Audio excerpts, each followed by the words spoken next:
Hello again, gamers. Welcome back to the Board Game Captain. I'm the Board Game Captain. And I'm Danielle Reynolds. And today we're going to be reviewing and showing you how to play KuniUmi. This is a new game published by XV Games, and it is designed by Ignacio Panedes. I'm showing you that there on the bag. Obviously part of their Games and Bags line from XV. They make these little travel games. Nice felt bag, board on the back, and when you open it up, here's what you get inside. So you got the rules in Italian and English. Yep. I only need the English ones. And then we've got the actual playing pieces. So for the green side, you have green dyed stones, which are kind of cool. Yeah. And a pawn. And then for the blue side, Got your nice little water pieces. a little glass, what did you call it? Beads? It's like what you'd find in a fishbowl. Yeah. I don't know, whatever they call that. You see them in a lot of games. I'm not really ever sure what to call them. Like glass stones, glass beads. They're not marbles. They're not round all around. And then our little god pond. And the little pawn. So the theme of this game is that you are playing out the creation of Japan as per the Shinto myth. One of you plays the god of land, the other the god of water. And those, by the way, for those following along at home, are Izanami and Izanagi. And you are competing to create the archipelago of Japan. But it's done in a very abstract way. Yes. Thoroughly abstract game. So the game lists itself as 2 players, ages 8 and up, and for 15 minutes. So 2 players, not much to talk about. It's just a 2-player game. Yep. 15 minutes felt pretty on the money. Yeah, I mean, actually every time it felt pretty short. Like we busted out like 3 games in a row and it didn't feel like anything. 8 and up is where I have an issue though. This game's a bit advanced. I think an 8-year-old could get it, but I don't think they're going to get the strategy at all. No. I think 8-year-olds maybe only if they're playing with other 8 and 9-year-olds. What do you think? Yeah, probably. Yeah, I was like gonna that say, kid that played chess with their parents could pick it up, maybe. Yeah, sort of, but the average kid it would be like, what? Yeah, so I understand that the designer was working off a concept based on Go, so it's got not as complex as Go, but it's got a similar complexity level to the outmaneuvering of your opponents. So I do think probably on average it should be more like a 10 and up. Yeah. Do you agree with that? I would agree. Okay. All right, so we're going to take you over without any further ado and run you through a quick game of this and show you how it plays. And then we're going to come back and we're going to talk about how it feels and we're going to rate it and review it. Cool. Let's do it. Okay, so here we are set up to play a game of KuniUmi. All you have to do to set up is flip the bag over. We have the board on the back, put out all the water stones, all of the earth stones, and the 2 god pawns. Then we decide who's going to go first. Danielle, do you want to go first or shall I go first? You know, why don't you? Okay, so as I'm going first, I will be doing the setup, which means I will take 2 of the water stones, 2 of the land stones, and both of the god pawns, and I will set them up on the board, and then Danielle will decide if she wants to be land or sea. So this gives me a big incentive to set up as evenly as possible. I will set up in one of my personal favorite configurations, after which it is Danielle's turn to decide, does she want to represent land or ocean? I'll go with land. All right, well, we've already got the stones on the right sides. Now, as I am the first player, I must play first. To make my move, I place a stone on the spot that my current god pawn is on, which I am playing blue, and then I move my god pawn to any vacant space along the horizontal or vertical lines adjacent to my god pawn, or any spot that is along the horizontal or vertical lines that are along the lines connected to stones that are orthogonally connected to my god pawn. So in this case, I could do it either from the pawn or the stone that's next to it. So for instance, I could place here, and then going through the stone that's next to it, I could go here. And then that is it for my turn. Now it'll be Danielle's turn, and the object of the game is to force your opponent to surround one of your groups of pieces, which for orthogonally connected pieces can include your god pawn if it is one of the pieces that is orthogonally connected. It will count as a stone in that matter. So now Danielle has gone and she jumped over there. Now I can only go from the lines connected to my pawn here since I am no longer connected to any other stone, so I'm just going to go one space there. And then, ooh, where are you going to go? Okay. So I'm going to go over to here. Okie dokie. See, now you have the option, of course, she could connect through the other stone there, or she could just go from right where, of course, that pawn is. Okay, so I'm going to place here. I am going to connect through the stone in the corner here and jump all the way to the opposite corner. Of course you did. Of course I did. I did that to myself. Well, you were playing next to the corner. Of course I'm going to go in the corner. I got to trick you into surrounding me. That's a good way to start. I'll go there. I'm going to play and go here.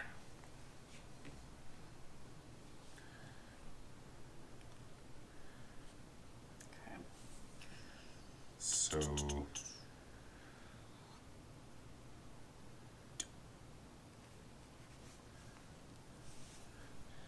Yes, please. I'll head over to this spot right there.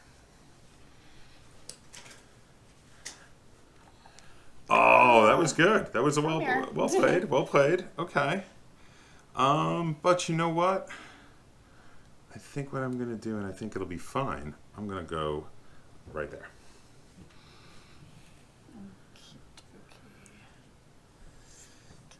Where are you headed?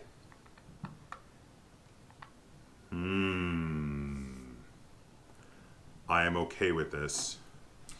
I'm gonna drop a stone there and head over here. Gosh, if you stay on that side, you can basically travel anywhere. I know that's the cool thing about having that setup. You can go through so many stones there. I think that's one of the really interesting things about the way this game plays is large numbers of stones like that allow you more maneuverability, but only while you stay next to them.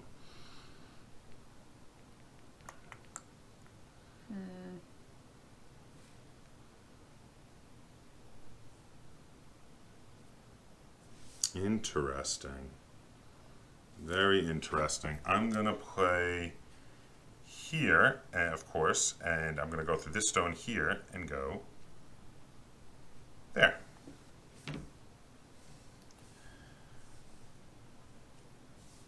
Okay. So where are you moving to? It's a good question. Because right now, I don't want to touch that area. Are you sure? I mean, you might want to. I'm pretty sure. I'd like to survive a little longer. Let's do... I don't think that's... A little going over there? Yeah, let's do that. A little over there? All right. We can do that. We can deal with that. I'm just gonna, you know what? I'm just gonna take a little short walk. Just a short little walk.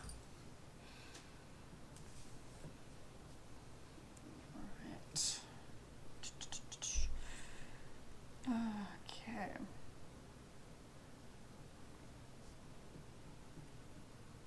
That's interesting. Well, obviously I have to drop a stone here, so, and from there, I can't go here, which means that leaves me with one of these two. I'm gonna go there. Okay.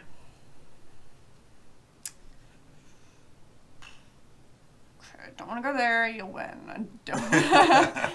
Let's see. That looks like a great spot to go. Yeah, that's gonna be a hard no. Hard as this rock no. I think you were underestimating how awesome that spot is. I gotta say. I'll take your word for it. Underestimating it. Let's see. Well, I'm gonna drop a water stone there. And I think I lost. I'm gonna go there. You got me. No. Actually, no. I'm good. I think I'm still fine. I misinterpreted something. I'm doing all right. Don't think you got me. Okay. So I'm going to put that there. And then I'm going to just go here. Aha. Okay, that. Now you got a lot of maneuverability. You can literally from that move you can go anywhere. Where to go? Yeah, I know. I'm trying to figure out. I'm like, what is not gonna lock you in? Let's see. Okay, if I go here, does that? No. No. Yeah, we're good there. And for those of you playing at home, that's because Danielle had a full line on this side of the board, and being that she had her God point here, she could draw a line through any of these to go to any open space. So she was fully open and available to go literally anywhere. I am actually also in that position now for the same reason. So I'm going to place here, and with my ability to go anywhere, if I go here, you would win. If I go here, you win. If I go here, you win. Oh, I literally... You lose everywhere. Did I just lose? I may... did. Okay, go ahead. Finish it off. Oh, yay. And then all you have to do is land there. Perfect. So... Oh, no, wait. Wait, no, because, I mean, Oh, no, it's not over yet. What am I thinking? I'm not touching anything. Oh, yeah, you didn't land there. So Can't go there. Oh, maybe I have Can you. I go? Yeah, I can. If you go here, you're still open. Yeah, I can still go here. Yeah. I'm good. It doesn't close me in. I won. Did you? Yeah, because once you put that there, that's... closes No, this not chunk yet. and that chunk. Yeah, because look, it goes from the edge here all the way around. No, you got me. Yeah. You got me. Wow, that was a long one. That went all the way. So I would have to go here. I'll go here, and then that closes in, basically. So, well, that actually, that gives it. Like You get this one closed in too. All right, so then I lose. This was a long one. We've actually played much shorter games where one of us manages to trick the other into closing them in earlier in the game. But this one was real tooth and nail all the way down to the wire. Oh, God. I wasn't sure I was going to win. So now we're going to head back, and we're going to talk about how this game plays and how it feels, and we're going to rate it and review it.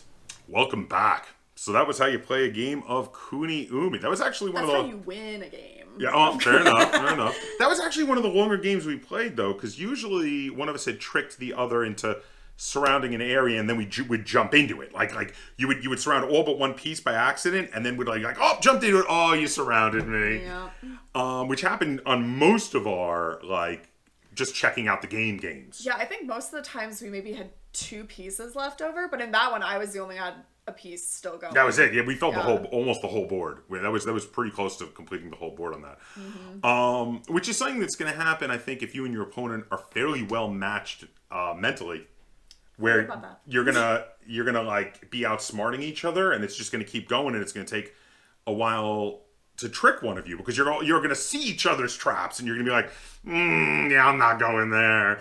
But I mean, if you can set a lot of traps, someone's going to have to fall in one eventually, and it's going to have to happen. No, I will say, I think through the multiple times of playing it, I kind of started to take on your strategy of build the wall, because it gives you so many more access points to the rest of the board, and then having a few dispersed, like, little groupings tricks them, because, I mean, you gotta get captured somehow. Yeah, having a big wall fully filled gives you such maneuverability when you're next to it. Of course, you gotta be careful not to expand that wall so much that you wind up encompassing some of your opponent's pieces. But also something that we didn't get to talk about is there's another way to win. If you ever wind up in a situation where you just literally cannot make a move, even though you're not surrounded or that hasn't happened, if you can't make a move, you lose. Yeah, we haven't really had that happen, so but that's kind of good. That sounds like a worse way to lose. It does. It seems like a more embarrassing way to lose, but it also seems like something that was put in to keep you from having a stalemate. No, I like that part. Which is good. I mean, negatives. There's a hell of a on a downside. There's a hell of a learning curve to this one. Mm-hmm. I would say you are not going to get this the first time you play it at all. Like first time you play it, you're going to be like, wait, what do I do? I know my brain kept telling me like, that's wrong. No, you're supposed to capture them because that's every other game. Yeah, but you're trying to control. You're trying to get them in a corner. But that was like, stop it. Stop doing it. Stop putting them in the corner. Nobody puts baby in a corner. I was just going to say that. So, yeah, because it's like you want to surround your opponent's pieces because there's so many games that do that. So it's big kudos, and that's actually a plus. The downside was how it is not a quick game to learn. This is going to take a while. Big learning curve. You're going to have to play it probably 2 or 3 times before you're getting it. Yeah. But big plus to the designer. Wow, way to make a game that doesn't play like anything else really out there on the market. I mean, it's so different from every other abstract game. That's definitely getting points for me because it's. I know he was going off that concept from Go. Yeah. But like Go in reverse. And he managed to do something that feels really unique and really different. Don't you think? Yeah. I agree. I mean, the more I played it, the more I wanted to keep playing another game. Yes. Which, I mean, that's what you want out of a design, especially something that you can play in 15 minutes. Right. You can bust that out 4 times, and that's like playing Ticket to Ride, well, the smaller versions. Yeah, but it slowly reveals itself to you as you play more and more. Because the first time you play it, you're going to be like, when the game ends, you're going to be like, oh, that's how you win. And then like the second time you play, you're going to be like, oh, I think I'm getting it a little more. And then the third time you're like, oh, no, I got this. I see what's going on. But you do need to go through a few times. So there is a learning curve, but also on the other hand, as a positive, that makes it more rewarding when you start to get it. Very true. On a downside, there is something that happens which happened in our example game, that when you are very evenly matched with your opponent, it's going to be one of those things where you're just going to fill up most of the board before you realize it, and then you're like, oh, well, the game ends because literally there's only one place for me to go. I prefer when you have a shorter game where you're able to trick someone. I feel that's more rewarding. But like when you start to get to that point where you're both really evenly matched, that does bring it down a little bit for me. I don't know. What do you think on that? It's like a little bit, but I also like the fact that yes, it did start to take longer because we were really making sure to calculate where to go and not mess ourselves up. So I didn't like that it added more time to it, but I felt more accomplished in finally winning. Especially because I lost most of the games that we played off the screen. And it was close, but it felt good to not have been tricked and to have gotten him. Like, I got him in every place he could have gone. That's fair. That felt good. You know what? I think you just convinced me, actually, to reverse my opinion on that as being a downside.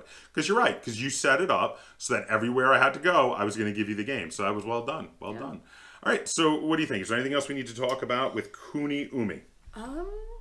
I really liked it. I'm still a little bit, I don't know, it's kind of like the colors. I think I would have liked a brighter blue maybe on this, but that's just a personal thing. Like, it doesn't actually affect the game. No, I understand what you're saying, though. It would stand out a little better, and also for the spaces on the board if it was a brighter blue. Another minor gripe. Maybe white or something. This is a very minor gripe that I have with the way XV does their games and bags line, is that being that they just have regular paper rules in here, they tend to get a bit flashimmeled, and they're going to get messed up. Unless you take them out of here and keep them somewhere else. I mean, you can see they're already kind of curled at the corners. This is a minor gripe I have with all of the XV games and bags line, though. Yeah. I would have liked them. I mean, I know it might add like $1 or $2 to the price, but it would be nice if these were maybe laminated, so being more durable, or something like that. But other than that, I think that about covers it. We've covered a lot of the positives and a lot of the negatives. No, honestly, I want this game mostly for travel. I want to bring it on an airplane when we're flying more. Okay. Do you want to rate it first or second? I'll go second. Okay. So I quite like KuniUmi. I think there's a lot of depth to the strategy in this. I think there's a lot to learn and master. This is one of those games that you can play and play and play and slowly build up your skill level. And a big part of building up the skill level in this is learning to plan 3 and 4 moves ahead. Yeah. And that is pretty huge. So because of all that and how much I really, really like this game, I am going to, with KuniUmi, I am going to go 7.5 stars out of 10. I think this game is really good with possible room to move up, maybe even to an 8 as I grow into liking this. But at the moment, I'm going 7.5 because I do quite like it. I do quite enjoy it. And that's 7.5 stars out of 10. That is quite a positive score. Cool. Yeah, I was going to do pretty similar, except I was going to do a 7.3. But also, I think there's just the learning curve at the beginning, and also someone who's played this game multiple times, bringing in someone who's never played, I could see it being imbalanced. Yes. Well, it's like a chess master playing against a new person in chess, so or a Go master and a new person. You know that it's going to happen, but it is like not a major issue. It's just like, yeah, they play a few times, they catch on. But I really like it as far as like, especially for a small bag size abstract game. Yeah. It's great. Yeah. All right. So 7.3? 7.3. That's so specific. 7.3 and 7.5 stars out of 10. This is a 2 thumbs up. Give some thumbs up there. This is a 2 thumbs up review from us. We both really enjoyed this one. If you have any questions, comments, or concerns, either on the game of KuniUmi or on this video, feel free to put them in the comments down below. And if you enjoyed this review and tutorial and you'd like to see us do more like it, be sure to give it a like, share it on all forms of social media. And if you haven't already, please subscribe to the Board Game Captain. That's Captain spelled with a K on YouTube, and hit that little bell icon on my channel so you get alerts and updates every time I upload a new video. And if you'd like to, there are links to my Teespring merch store as well as my Patreon in the description down below. And until next time, game on. See ya.